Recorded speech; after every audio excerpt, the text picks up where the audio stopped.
Deputy Governors, Mrs. Ramanathan, senior management, colleagues. Now, it's a great privilege and honor to be here with you as the Governor of the Central Bank of Sri Lanka. And I'm acutely aware that a primary responsibility, arguably the primary responsibility of the Governor, is to uphold its reputation and credibility. And then I can assure you that I will do my utmost to do so at all times. Of course, I can't do this on my own. I need the cooperation of each and every one of you to maintain this as one of the great institutions in the country.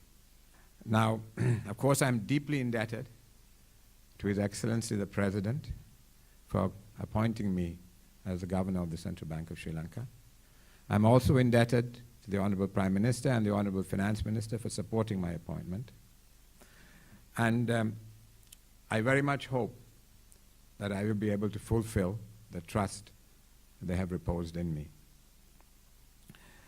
Now, when I met the President, he just told me one thing. He said, do your work in a straight way and do not fear anybody in discharging your duties. Now, my intention is to follow his direction and to carry out my functions according to his wishes. Now, when I met the Honorable Prime Minister, he laid out his vision for where he wants to take this country. And there is a big role for the central bank. And in many ways, if we are not able to fulfill our functions in the way it should be fulfilled, in terms of creating a platform for macroeconomic stability with strong macroeconomic fundamentals, having financial sector stability so there is confidence right through the system, nothing else is possible.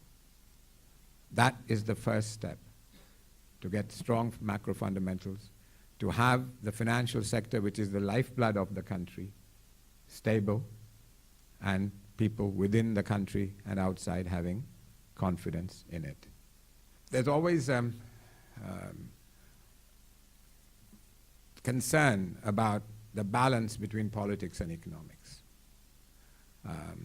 In my view, for much of our post-independence years, and I'm not putting this on one party or the other party or one government or the other, but if you look back from 1948, for most of the time, politics has trumped economics.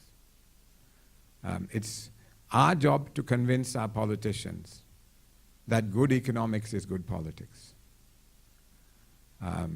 We need to, as a central bank, to get away from the cycle of stop-go policies, of creating artificial booms through misaligned policies.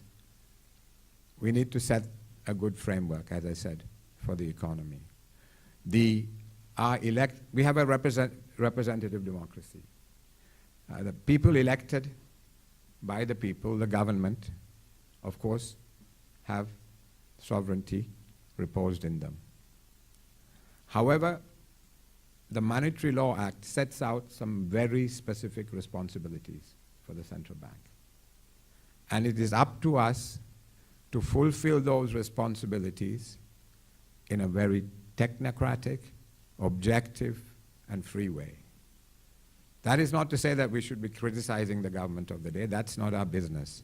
But there are channels through which we can get independent advice through the government. I'm very keen, and I've spoken to our leaders too about this, that the central bank does its work independently and in a technical way and discreetly advises the government about what we think is the best way forward for those segments of policy and practice for which the central bank has responsibility.